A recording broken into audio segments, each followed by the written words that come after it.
Muy buenas noches. Ahora sí, bromas aparte, agradecer al Hospital de Huaraz la cordial invitación que me han hecho para participar de su congreso.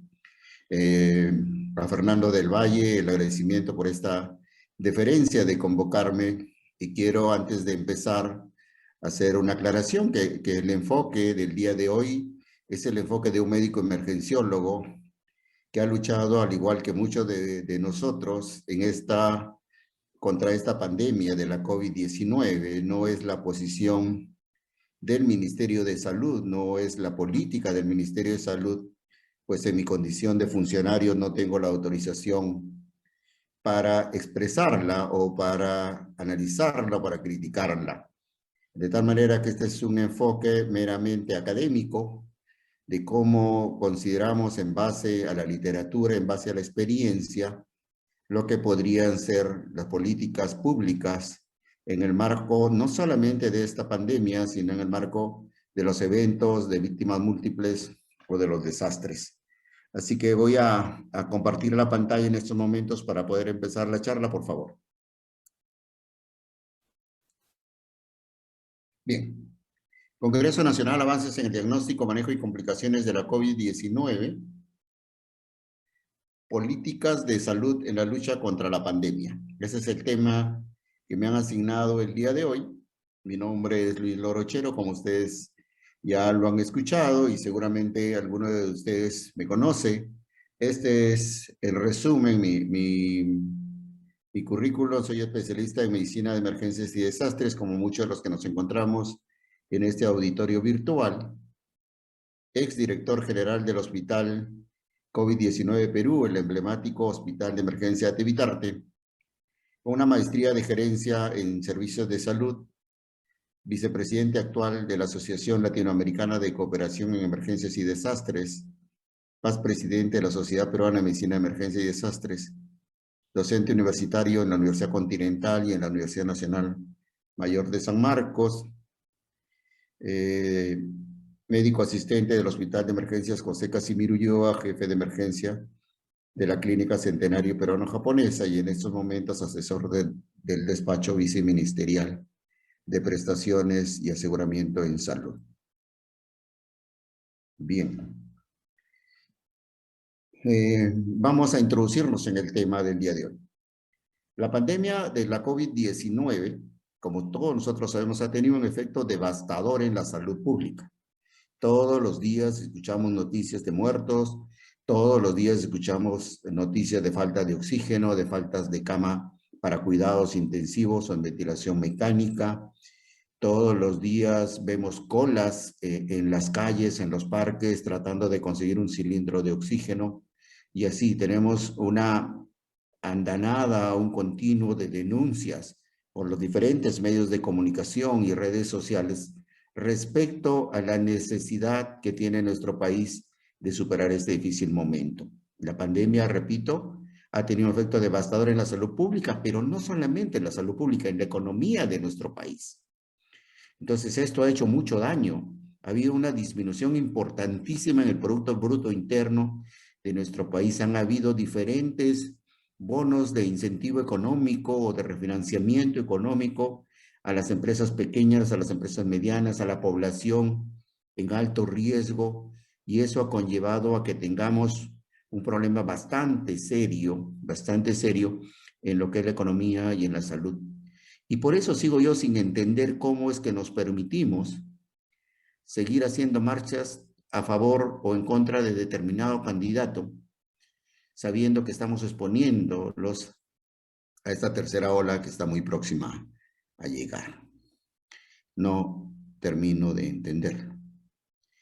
Además, lideramos el ranking de muertes por millón a nivel mundial. Lideramos el muerto, superamos los 509 muertos por 100.000 habitantes o por millón en nuestro país. Superamos los 190.000 muertos en estos momentos, un número bastante inaceptable y duro para una población como la nuestra. Lideramos entonces el ranking de muertes por millón a pesar de haber impuesto una de las políticas de cuarentena más estricta. A partir del 15 de marzo del 2020, El gobierno de ese entonces anuncia las medidas de restricción de movilización social, tratando de contener el avance de la pandemia por la COVID-19. Ha sido una política muy dura, que nosotros tuvimos la obligación de acatarla y que seguramente vamos a ir viendo por qué es que aparentemente no funcionó. Y en la discusión que podríamos tener más adelante, estamos hablando de políticas públicas. No estamos hablando de diagnósticos ni de tratamiento, estamos hablando de políticas. Y los emergenciólogos que lideramos de alguna manera gestiones, deberíamos sentarnos a discutir qué hacer por el bien de la salud, más allá de los estrictamente necesarios y comprensibles mejoras en los sueldos o en los honorarios que percibimos. Aparte de haber impuesto una política de cuarentena muy dura, hemos sufrido la mayor caída en nuestro Producto Bruto Interno. Felizmente el país estaba en una estabilidad económica bastante buena que ha permitido destinar muchos miles de millones de soles a las poblaciones o a las personas vulnerables en esta lucha contra la pandemia. Al parecer, los problemas estructurales que acarrea el Perú no constituyen la única explicación del desastre en salud pública. No solamente son las faltas de cama de UCI, no solamente son los ventiladores, no solamente es el oxígeno, no solamente somos los gestores, habemos otros responsables que seguramente vamos a ir a ver acá. Los problemas estructurales de nuestros hospitales son bastante severos. Tenemos hospitales muy antiguos. Nuestro Hospital 2 de Mayo, Loaiza, el Hospital Cayetano Heredia, todos son hospitales antiguos y de una organización totalmente diferente a lo que se requería para el manejo adecuado de la COVID-19. ¿Qué hicimos antes y qué hicimos ahora? Este es un cuadro comparativo pequeño de lo que podríamos haber hecho o lo que hicimos y lo que estamos haciendo ahora o lo que podríamos hacer más adelante. ¿Qué hicimos al inicio de la pandemia a raíz de lo que se publicaba, a raíz de lo que se hacía en otras latitudes? Recordemos que esto es una enfermedad totalmente nueva. Cuando nosotros enfrentamos la pandemia del cólera por los años 90, por los inicios de los años 90, por lo menos teníamos una idea remota de lo que era el cólera. Sabíamos que se daba en las poblaciones pobres del África subsahariana y sabíamos que el tratamiento era hidratación. Ahora no sabíamos absolutamente nada. Y esto hay que analizarlo en su contexto, los resultados y las medidas que se implementaron, hay que analizarlo en ese contexto. ¿Qué se hizo? Cuarentena. Si fue buena o mala, habrá que analizarla. Instalación de pruebas rápidas en lugar de pruebas moleculares o pruebas antigénicas, que tantas veces ha sido criticada. Habría que analizar qué hicimos bien y qué hicimos mal. El cierre aparente del primer nivel de atención fue otra de las decisiones que se tomó en base a las restricciones del personal. Nosotros tuvimos que enviar al personal en un promedio de entre 40 y 45% a sus casas por diferentes razones de comorbilidad, edad, peso, diabetes, hipertensión arterial, enfermedades con inmunosupresión. El 40-45% se fue a su casa, con toda la razón del mundo. Entonces, tuvimos muchísimas debilidades en un sistema de recursos humanos que ya hacía falta personal, y si a eso le agregamos pérdida del 40-45%, imagínense cómo estuvimos en ese momento para gerenciar. Se le dio prioridad al manejo en la unidad de cuidados intensivos, es cierto. Los primeros reportes de Wuhan decía que había un brote de neumonía típica en esa zona y que los pacientes evolucionaban desde el punto de vista respiratorio muy mal y que todos ellos necesitaban cuidados intensivos y soporte ventilatorio mecánico. Eso es lo que teníamos en ese momento, los inicios de enero, febrero. Eso es lo que recibíamos como noticias y como información científica. Y una inadecuada coordinación entre los diferentes niveles de atención. No había comunicación adecuada entre el primero, el segundo y el tercer nivel de atención. ¿Qué tenemos ahora? Ahora tenemos estratificación según niveles de riesgo.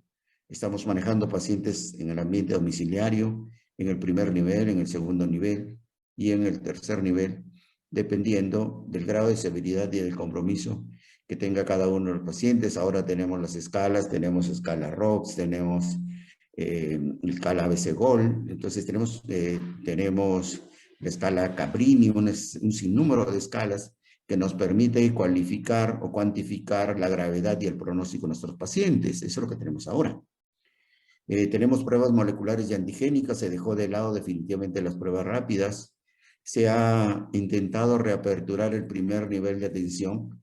Recordemos que hace más o menos un mes se emitió una resolución ministerial en el cual se ordenaba o se disponía el reingreso de personal que ya había sido vacunado a la atención presencial. Y esto tiene doble sentido, que a veces no entendemos. Uno, darle descanso al personal que lleva 16 meses o 17 meses ya trabajando todos los días y que se siente agotado. Entonces había que darle descanso a este personal. Lamentablemente no hemos tenido una buena aceptación de quienes están en trabajo remoto. Ahora tenemos el inicio de la vacunación a nivel nacional. Hoy hemos completado 7 millones de personas vacunadas. Yo sé que probablemente muchos de nosotros podría decir que no es la cantidad, que somos poco más de 32 millones, pero las condiciones, si uno las analiza desde el punto de vista gerencial, 7 millones es una buena cifra. Hace aproximadamente 2 meses se hizo un sinceramiento de las cifras de fallecidos en el marco de la pandemia. Esta es otra de las cosas que debemos de evaluar en su contexto general, ¿no es cierto? Los reports de fallecidos tienen 7 padrones, que es muy difícil consensuarlos y saber dónde está la verdad. Deberíamos tener un solo sistema de monitoreo, un solo sistema donde escribir nuestros fallecidos y nuestros pacientes, por supuesto que sí. Entonces, estos son los dos cuadros que podríamos comparar en este marco de políticas públicas, no solamente para la pandemia, repito, sino para cualquier evento masivo y cualquier desastre. Entonces, ¿qué podríamos hacer? Implementar una política apropiada de vigilancia epidemiológica. Tenemos que saber dónde están los clústeres, dónde están los nichos, dónde está la población de más riesgo, dónde tenemos más casos, para ahí empezar a hacer vigilancia epidemiológica estrecha. Primer nivel de atención, participación de la sociedad civil organizada, ¿no es cierto? ¿Qué es lo que tendríamos que hacer? Uso de protocolos efectivos de aislamiento. Esta es otra de las cosas que podríamos implementar o que deberíamos implementar. Tenemos, por ejemplo, casos en que seguimos utilizando ivermectina, seguimos utilizando acitromicina, cada uno de los colegas adopta un determinado protocolo, indica una determinada cantidad de productos farmacológicos sin hacer caso a un solo protocolo que haya sido demostrado que es beneficioso a través de la evidencia científica. Debemos hacer un rastreo de contactos, es decir, cada uno del paciente que resulte positivo debe vigilarse a sus contactos. Estamos hablando de un promedio de 15 a 30 contactos por cada caso positivo y eso es lo que debemos hacer el seguimiento, tanto a través de pruebas moleculares como a través de pruebas antigénicas. Entonces tenemos 3 cosas que podríamos, si no implementar, por lo menos afinar y darle mayor priorización, implementar una política adecuada de vigilancia epidemiológica, uso de protocolos efectivos de aislamiento y rastreo de contactos. Por lo tanto, el Estado ¿qué debe hacer el Estado? Cambiar su actitud frente al problema y frente a los ciudadanos. Repito, este es un problema serio. Es un problema que nos ha ocasionado poco más de 190,000 muertos y más de 2 millones de personas positivas. 2 millones de personas positivas hasta este momento, con 191,000 muertos, para ser exactos. Entonces hay que cambiar la actitud, hay que ver qué es lo que está pasando, por qué seguimos teniendo estos casos. Y frente a los ciudadanos, sigo sin entender, yo formo parte, al ser funcionario público de este gobierno, sigo sin entender, y les digo, les repito una vez más, es una opinión académica. Es una opinión de un médico emergenciólogo. Sigo sin entender por qué tenemos hoy 2 marchas frente a frente en el centro de Lima. ¿No es cierto? Hay que cambiar la actitud frente a los ciudadanos. Hay que impedir que la gente se exponga a lo que se viene muy pronto, que es la tercera ola probablemente. Potenciar el uso de datos y modelos predictivos, es decir, no podemos estar esperando que aparezcan focos de incendio. Lo hemos tenido la semana pasada o hace 15 días en Arequipa, donde yo tuve la oportunidad de estar. Lo hemos tenido en Arequipa, probablemente lo tengamos en Cusco, lo tuvimos en el norte del país en Piura, lo tuvimos en Loreto en la primera ola.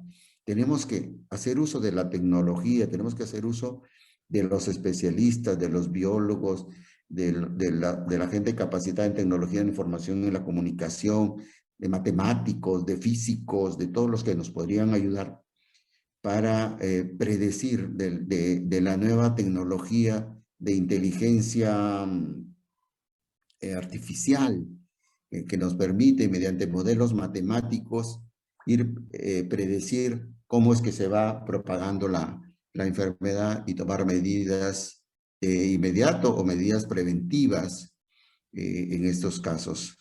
Mejorar la estrategia de detección. Ya lo estamos haciendo a través de incrementos de pruebas moleculares y pruebas antigénicas y, por supuesto, el rastreo de contactos. El rastreo de contactos es totalmente necesario. Si nosotros diagnosticamos a una persona y no sabemos cuántos ha contagiado, no estamos haciendo nada. Estamos tratando uno y estamos dejando entre 15 a 30 personas libres que podrían estar contagiando a otras personas. ¿No es cierto? Recordemos que mientras el RO no sea menos de 1, la posibilidad de que cada vez haya más casos sigue manteniéndose alta. Buscar el cambio del comportamiento de la ciudadanía. Fíjense, si nosotros hacemos un análisis, y eso hacemos en salud pública, yo entiendo perfectamente quienes trabajamos en los hospitales, porque yo llevo poco más de 30 años trabajando en un hospital, y vemos el paciente en individual.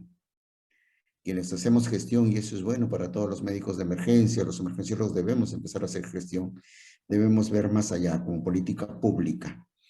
Y vemos en los paraderos un sinnúmero de gente sin mascarilla, conversando, abrazados, suben a un bus de transporte público y no llevan la careta a pesar de que es absolutamente obligatorio, va gente de pie. Entonces, le sacamos la vuelta a los domingos que no podemos salir.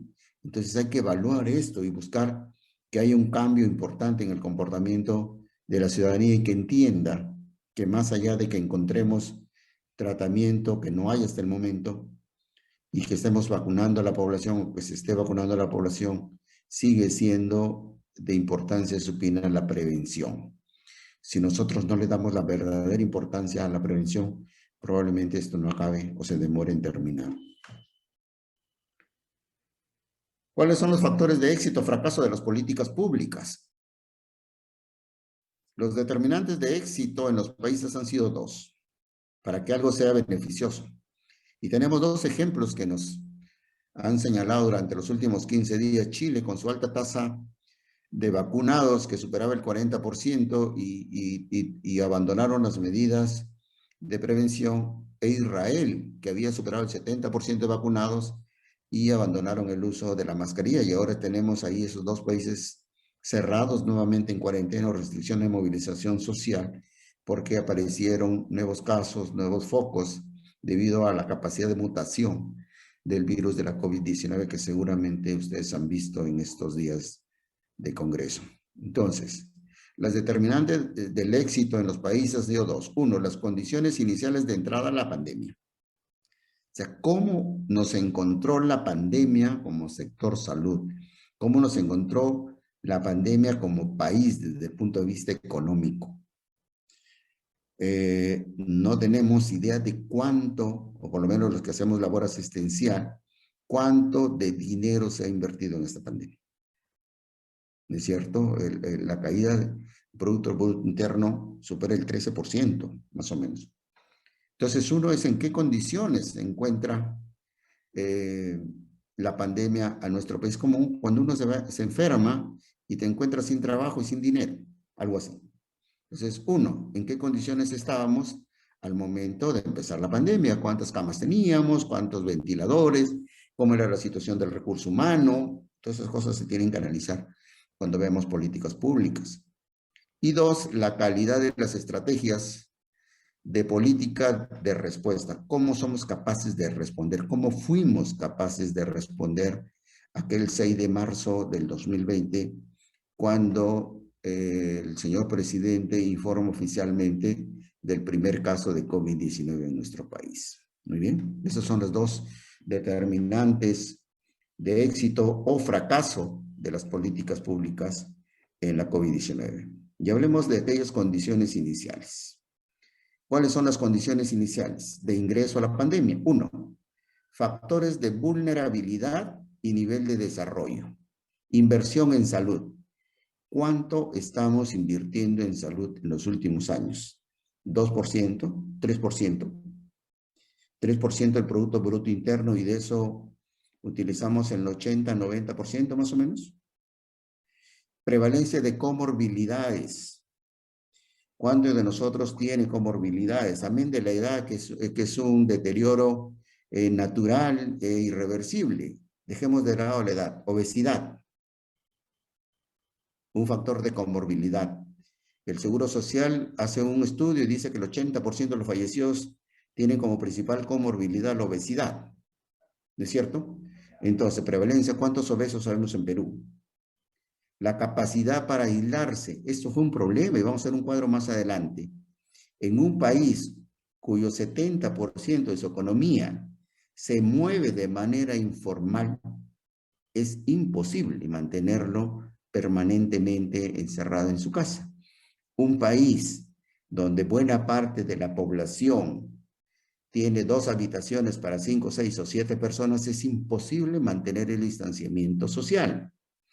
Un país que vive del día a día en la parte económica, es imposible mantenerlo sin trabajar, por más políticas de apoyo a través de diferentes ministerios que implementemos. Es muy difícil mantenerlo en el tiempo. ¿Qué otras condiciones? Existencia de un plan para emergencias relacionadas. Debemos de tener planes de contingencia, planes de respuesta para emergencias masivas y desastres. Y esto es una emergencia de víctimas masivas, ¿no es cierto? Víctimas masivas. No lo podemos llamar desastre porque acordemos que el desastre es cuando tú solicitas apoyo del exterior, ¿no es cierto? Entonces, estamos frente a un evento con víctimas en masa. Entonces, deberíamos tener un plan. Si es que lo tuvimos en buena hora. Como país lo hemos tenido, habría que preguntarnos. Los emergenciólogos habíamos propuesto algún plan para emergencias masivas en nuestros hospitales para empezar, en nuestra direza, en nuestro gobierno regional, en nuestro país.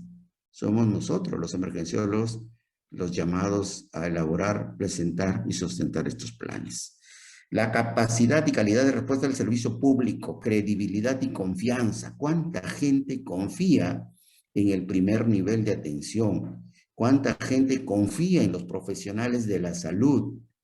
Y esto haciendo un análisis adecuado, ¿no es cierto? ¿Cuánto de la gente confía en nosotros? Para empezar, toda la gente se va a los hospitales. ¿Por qué? Porque no confía en el primer nivel. Porque no estamos en el primer nivel. Porque considera que no estamos capacitados en el primer nivel. Porque sabe que no estamos implementados adecuadamente en el primer nivel. ¿Qué es lo que pasa con la calidad y capacidad del servicio público? La calidad del sistema de salud. ¿Cuántas camas hospitalarias teníamos antes de empezar la pandemia? ¿Cuántas camas de UCI? ¿Cuántos ventiladores mecánicos? ¿Cuánto era la cantidad del personal de salud per cápita? ¿Cuántos intensivistas por población? ¿Cuántos emergenciólogos por población? ¿Cuántas enfermeras por población? ¿Cuántos fisioterapéuticas por población? Ese análisis seguramente que íbamos en clarísima desventaja contra la pandemia. Entonces, otro de los puntos para valorar si vamos a tener éxito o vamos a fracasar en nuestras políticas públicas tiene que ver con esta calidad del sistema de salud. Y el otro problema que tenemos es la centralización. ¿Qué cosa es la centralización? Ya alguien decía, el Perú es Lima, ¿no es cierto? Ustedes seguramente lo recuerdan, el Perú es Lima, ¿no es cierto? Lima es el jirón de la Unión, el jirón de la Unión es el Palais Concert y el Palais Concert soy yo, ¿no es cierto? Alguien escribió eso. Ustedes ahí se ponen a revisar en el Google quién escribió eso y seguimos pensando que el Perú es Lima, todo está en Lima, todo está centralizado aquí en Lima. Entonces, ¿qué pasó en las regiones? ¿Cuánto de capacidad tenemos en las regiones para luchar contra la pandemia? La calidad de la estrategia de respuestas y su despliegue es el otro factor grande de éxito o fracaso. La oportunidad de la respuesta.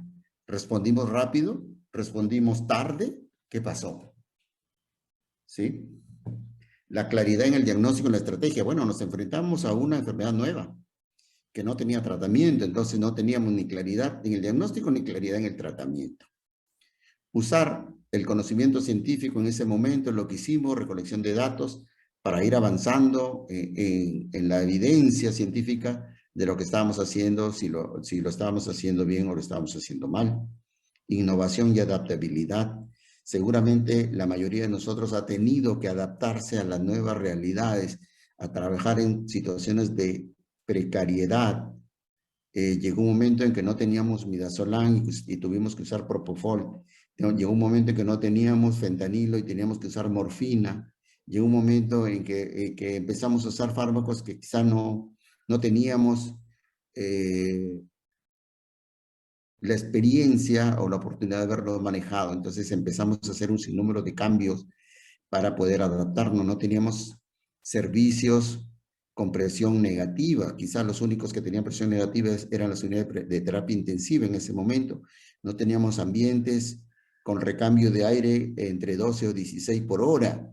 Entonces tuvimos que adaptar áreas para enfrentarnos a esta pandemia. Fíjense, este es un cuadro que muestra cómo es que las medidas de aislamiento social, aquí, cómo es que las medidas de aislamiento social aquí se mantienen altas, ¿no es cierto? Recordemos que el 15 de marzo se implementan las medidas y luego poco a poco van bajando, fíjense. Van bajando y tienen una caída considerable. Lo que está de rojo son las tiendas de comestibles y farmacias. Más abajo, los parques empezaron a llenarse, los centros de trabajo empezaron a exigir a sus trabajadores que vuelvan, quizá con razón. Las tiendas por departamentos, los lugares de recreación y finalmente las estaciones de tránsito. Fíjense cómo fueron bajando, ¿no es cierto? Y aquí en diciembre, a raíz del inicio de la segunda ola, se vuelven a implementar ya cuarentenas focalizadas y restricciones focalizadas. ¿Y la salud? ¿Qué pasó con la salud? ¿No es cierto? Entonces, más o menos un esquema copiado del libro de Citone, que es Desastres en Medicina, y es una cortesía del doctor Henry Yupan, que él es el que hizo esa adaptación, donde habla de modelos para manejar la sobredemanda en la atención de salud. Y me olvidaba, ¿en qué condiciones nos cogió la pandemia? En un estado de sobredemanda de los servicios de emergencia. O sea, nosotros antes de la pandemia ya estábamos colapsados. Antes de la pandemia no había camas de UCI, antes de la pandemia no había ventiladores, antes de la pandemia no había personal de cuidados críticos suficiente. Entonces ya estamos en una situación de sobredemanda. Esto habla de las 4 S, sistema, espacio, cosas y personal. Si nosotros analizamos cada uno de estos sectores, seguramente vamos a hacer un diagnóstico de la situación real de nuestros hospitales en el nivel que están ustedes y de nuestro Ministerio de Salud en el nivel que nos encontramos los gestores. Otro esquema es el modelo COSTR, que es un modelo muy parecido al anterior, a este de las 4 S. Es un modelo muy parecido, también figura en el mismo libro de Ciotone y también es una adaptación del doctor Henry Yupanqui, a quien agradezco que me los haya prestado sin su autorización. pero esto hago la referencia para darle crédito al doctor Yupanqui. Este es el modelo COSTR para atención de incidentes con sobredemanda y es muy parecido a la S, que es de personal, las 4S, ¿no es cierto? Personal, cosas, espacio y especiales, ¿no es cierto? Evaluar nuestro establecimiento desde este enfoque de personal. Tenemos personal suficiente, tenemos las cosas o los insumos suficientes. Ya hablo aquí de equipos de protección personal, hablo aquí de medicamentos, hablo aquí de pruebas de diagnóstico, hablo aquí de pruebas radiológicas y de todo eso. El espacio, nuestra emergencia, tiene capacidad de expansión. Hemos pensado en algún momento en nuestro plan de contingencia y en nuestros simulacros dónde nos vamos a expandir. Y si sabemos dónde nos vamos a expandir, tenemos carpas, tenemos camillas, tenemos monitores, tenemos oxímetros, tenemos personal y algunas otras cosas específicas de cada evento, porque manejar un evento masivo de estas características es diferente a manejar un incendio, es diferente a manejar una inundación, es diferente a manejar derrames líquidos peligrosos, es diferente a manejar un terremoto. O sea, cada uno de ellos tiene sus particularidades. El CO es de comando, una sola cabeza con varios brazos. Control, comunicaciones, fíjense, esto es fundamental en el manejo de emergencias masivas o desastres.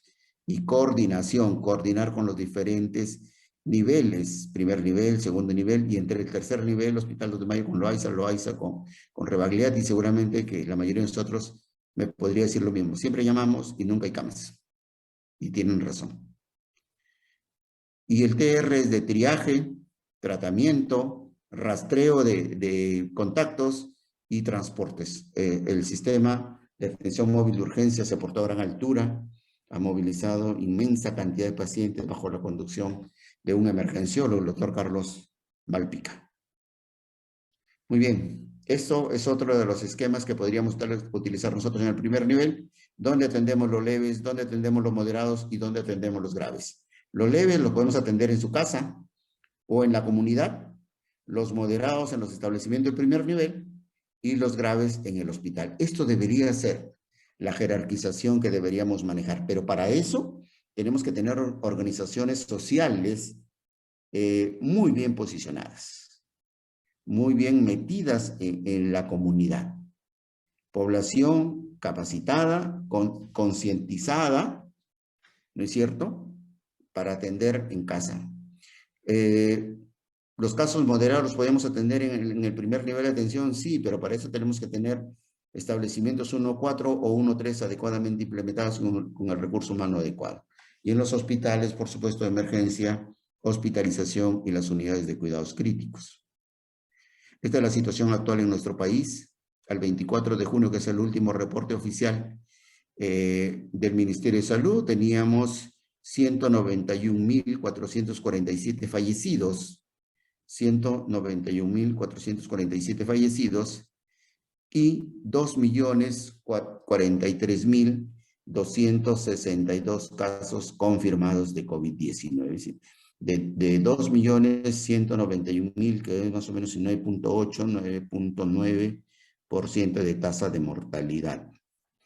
Y este cuadro que ustedes ven a la derecha es el reporte antes del mediodía de hoy, en donde se verifica que todo lo que está de color lila corresponde a la variante lambda, o variante C37, o variante andina, o variante peruana, como querramos llamarle.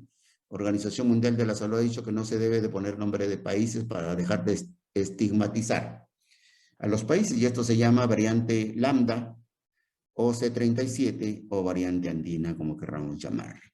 Después del mediodía, aparentemente se ha publicado que habrían 3 casos en Arequipa y un caso en Lima de la variante Delta, pero hasta ahora de manera oficial, por lo menos yo oficialmente no he recibido mayor información, y seguimos con esto, que la variante predominante en más del 80% de nuestro país, la variante predominante sigue siendo la variante lambda o C37. Este es desgraciadamente el ranking en América. Fíjense, aquí estamos primeros. Algunos de nosotros, el doctor Jack Moreno decía, ojalá que esa fuese la tabla de las clasificatorias o de la Copa América, porque estamos primeros, muy lejos de Brasil, ¿no es cierto? Eh, tenemos el privilegio de estar primero en fallecidos, en la tasa de muertes por millón, ¿sí?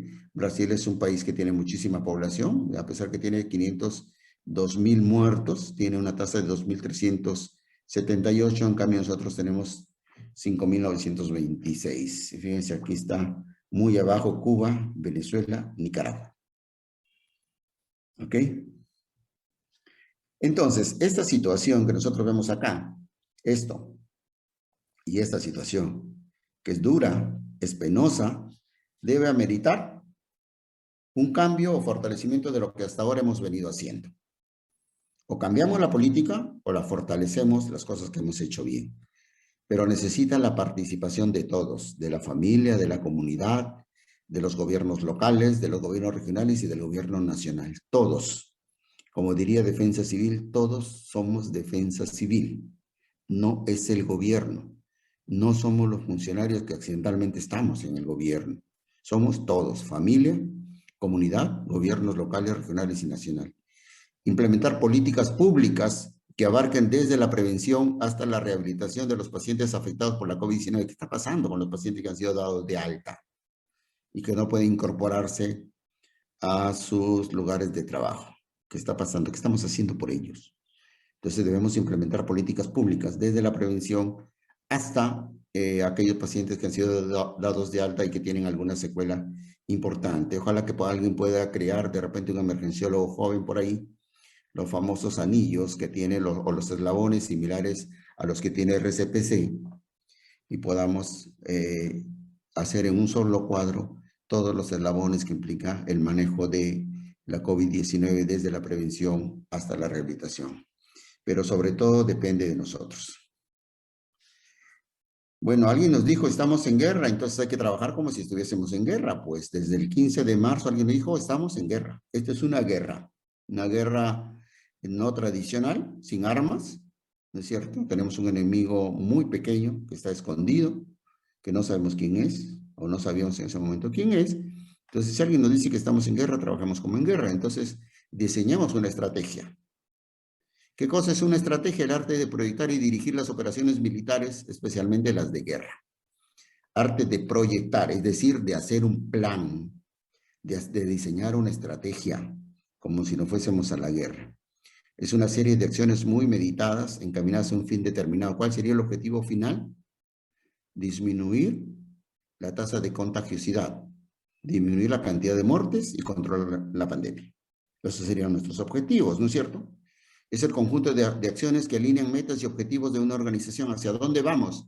¿Hacia dónde queremos ir? De eso va a depender el camino que vayamos a tomar. Planificación de algo que se propone un individuo o un grupo desde el hospital, ¿no es cierto? Pasando por la direza, pasando por el gobierno regional y luego el gobierno nacional. Así deberíamos hacer las cosas. Entonces, si alguien nos dice que estamos en guerra, hagamos guerra. ¿Y qué se necesita en un estado de guerra? Se necesita un liderazgo, ¿sí? ¿Quién lidera? El ministro de Salud. ¿Quién lidera? El director del hospital. ¿Quién lidera? El jefe de emergencia. ¿Quién lidera? El jefe de guardia. ¿No es cierto? Porque si yo estoy de jefe de guardia un domingo en la noche y me vienen 50 víctimas, soy yo el líder. No espero al director del hospital. No espero al jefe de departamento de emergencia. Asumo el liderazgo. Y eso es lo que tenemos que hacer los emergenciólogos o todos quienes podemos tener capacidad de decisión por más pequeña que seamos. Tengamos recursos humanos comprometidos y capacitados. Yo debo resaltar aquí el compromiso de todos nosotros, en especial el compromiso de nuestros trabajadores en el emblemático Hospital de Emergencia de Vitality. Infraestructura y equipamiento adecuado, sistemas administrativos y logísticos competentes.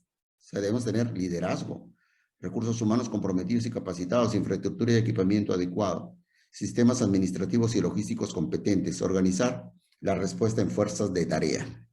¿Cuáles son las fuerzas de tarea? Estas 5.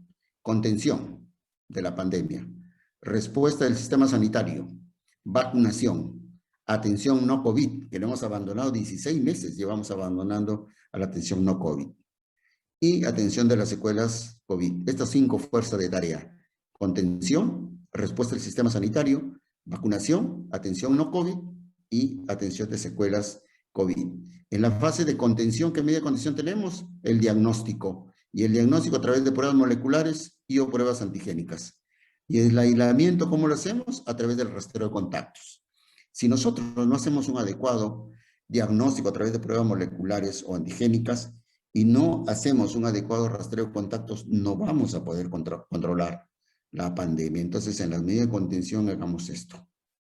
Un buen diagnóstico, un buen rastreo de contactos para hacer un adecuado aislamiento de casos. Contención, entonces, búsqueda activa de casos sintomáticos, ¿sí? Búsqueda activa de casos sintomáticos, rastreo de contactos. Una vez que detectemos un caso sintomático, vamos a rastrear a sus contactos en los últimos 15 días, hacerle teleseguimiento de casos en su domicilio, manejo extrahospitalario de casos leves, ya lo hemos dicho, la comunidad forma un eslabón importantísimo, lo que es el manejo de casos leves, manejo en domicilio, manejo en centros de aislamiento temporal o manejo en los centros de oxigenación temporal. Y esto existe por si acaso y esto está en la comunidad. En cuanto a las medidas de respuesta del sistema sanitario, estos son los puntos a tomar en cuenta. Oxígeno, hemos tenido muchísimos problemas con oxígeno, sistemas de administración de oxígeno, normatividad y recursos humanos. En cuanto a la respuesta del sistema sanitario es esto: oxígeno, sistema de administración de oxígeno, recursos humanos y normatividad. La respuesta sanitaria entonces es parte del fortalecimiento del primer nivel de atención. ¿Y qué se hace en el primer nivel de atención? Diagnóstico mediante pruebas antigénicas y moleculares, el primer nivel de atención.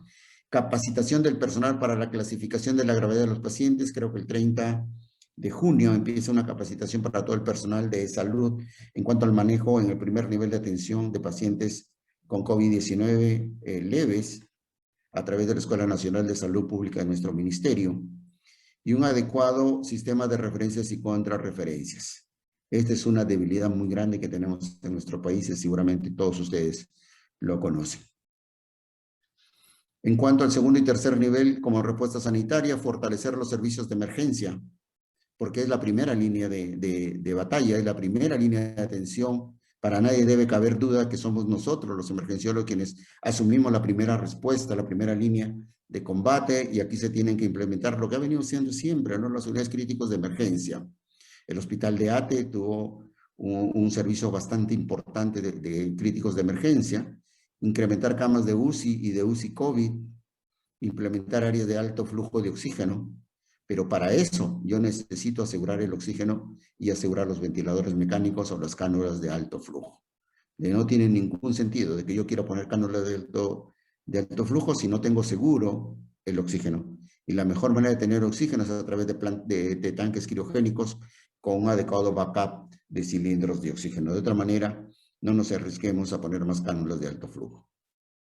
En cuanto al oxígeno, ya lo sabemos cómo se provee el oxígeno a los establecimientos de salud, mediante tanques criogénicos, plantas generadoras de oxígeno, concentradores de oxígeno, y cómo se distribuye a través de red de distribución o a través de cilindros de oxígeno. Y eso es lo que debemos de cuantificar y calcular cuántas camas tenemos y cuánto es el consumo promedio de cada cama para poder tener una idea de cuánto vamos a consumir en un mes o en 6 meses. Esa es la manera de hacer políticas públicas, esa es la manera de hacer gestión o macrogestión, ¿no es cierto? A nivel del ministerio. Bueno, esto lo conocen ustedes, seguramente lo han visto: bajo flujo, soporte ventilatorio no invasivo, soporte ventilatorio invasivo. La vacunación, vacunas. ¿Tenemos vacunas? Sí, tenemos vacunas. Tenemos en estos momentos casi 60 millones de vacunas comprometidas y 9 millones de vacunas que ya están listas para venir. En estos momentos llevamos ya 7 millones de personas vacunadas. El día de hoy se ha alcanzado esa cifra de 7 millones de personas vacunadas. Es cierto, no vamos a la velocidad que todo el mundo quisiera, porque necesitamos cadena de frío. Recuerden que hay vacunas que necesitan menos 70, otras que necesitan menos 30 grados. Hay poblaciones vulnerables como las poblaciones indígenas, ¿no es cierto?, donde no hay luz y necesitamos cadena de frío con energía solar. Pero además podemos tener vacunas, podemos tener cadena de frío, pero falta esto: brigadas de vacunación. Tenemos que tener gente comprometida y preparada para asumir adecuadamente las jornadas de vacunación. Entonces, es todo un análisis que la hacemos a través de la Estrategia Nacional de Inmunizaciones. Y recordar que las vacunas no evitan contagios. O sea, el hecho de que uno esté vacunado no significa que ya debe andar con la mascarilla y abrazando y besando a todo el mundo. Las vacunas no evitan contagios y no curan. Lo que hacen las vacunas es evitar casos graves. Eso es lo que hacen las vacunas. Porque recuerden que todas las vacunas hasta este momento tienen autorización de emergencia para funcionar. Estas son las vacunas existentes, ¿no es cierto? Todas las vacunas existentes, es un cuadro muy interesante de todas las vacunas que tenemos. ¿No es cierto? Son todas las vacunas, falta la de Cuba nada más, que acaban de aprobarla el día de ayer, si no me equivoco. La problemática no COVID. ¿En qué momento vamos a empezar a reconvertir hospitales? ¿En qué momento vamos a tratar de volver a la normalidad? Probablemente cuando nuestros dos candidatos dejen de sacar gente en la calle. ¿No es cierto? El momento que tengamos que reconvertir los hospitales para atención COVID y no COVID, en el momento que podamos tener áreas de expansión que nos permita manejar el COVID y devolver a la población no COVID a sus lugares habituales. Cuando tengamos una cantidad de recursos humanos bastante alta, recuerden que el COVID consume una gran cantidad de recursos humanos que ha sido destinado a las atenciones normales o habituales de los hospitales. Entonces tendremos que tener mayor cantidad de recursos humanos para la atención del paciente no COVID. Volver a la normalidad. Si alguien me pregunta cuándo, la respuesta es no lo sé. ¿Ok? ¿Cuándo vamos a volver a la normalidad? La respuesta es no la sé. Problemática no COVID, atender patologías infecciosas y no infecciosas, tuberculosis, dengue, diabetes, hipertensión que no han sido atendidas, cirugías programadas que fueron postergadas al ser sus ambientes convertidos en sala COVID. La oferta de camas de hospitalización y de UCI habituales disminuyeron para ampliar las ofertas de camas de COVID. ¿No es cierto? Si antes teníamos 10 camas en UCI, ahora esas 10 camas son de UCI COVID. ¿No es cierto? No es que hayamos crecido mucho, son las mismas camas que han sido reconvertidas. Manejo de secuelas COVID, fisioterapia pulmonar es importantísimo. La fisioterapia del COVID tiene una secuela, un daño secular muy parecido al infarto de miocardio, deja incapacidad funcional. Entonces hay que hacer fisioterapia, así como hacemos reentrenamiento cardíaco, igual tenemos que hacer fisioterapia pulmonar, sistematizar las lecciones aprendidas, ¿no es cierto? Dice que quien no aprende de sus errores está condenado a repetirlos. Entonces hay que aprender de lo que hemos hecho, de lo que hemos avanzado, de lo que hemos hecho bien, de lo que hemos hecho regular y de lo que hemos hecho mal. Hay que sistematizar esto y pensar en algún momento que la gente que está afuera en trabajo remoto debe reincorporarse a los hospitales para que permita a todo el personal que lleva 16 meses laborando tomar un descanso, tomar un respiro, y esto es importante. Tenemos que ser solidarios y pensar que hay colegas, muchísimos colegas, que han sacrificado y se han expuesto en demasía durante esta lucha de la pandemia. Bien, la COVID-19 ya dejó de ser una enfermedad respiratoria para convertirse en una enfermedad multisistémica. Afecta a la mayor parte de órganos del sistema, dejando secuelas respiratorias, cardiovasculares, renales, hepáticas, etc. Se hace necesario escribir las lecciones aprendidas desde el punto de vista clínico, ¿no es cierto? Desde el punto de vista clínico que vieron los médicos, desde el punto de vista asistencial, desde el punto de vista administrativo, desde el punto de vista gerencial, pues pandemias vamos a tener siempre. Y finalmente, no olvidar el uso de la doble mascarilla, por favor. El uso de la doble mascarilla, no debemos olvidarlo. El lavado de manos, el distanciamiento social y el uso de la careta en los lugares de transportes públicos, en los lugares de aglomeración de personas o donde no podamos mantener el distanciamiento social. Yo les agradezco muchísimo al comité organizador, a Fernando del Valle y a todos quienes me han escuchado estos minutos que hemos compartido de cómo vemos nosotros los emergenciólogos las políticas públicas en la lucha contra la pandemia COVID-19. Y ahora quedo atento a las preguntas que me tengan que hacer. Muchas gracias.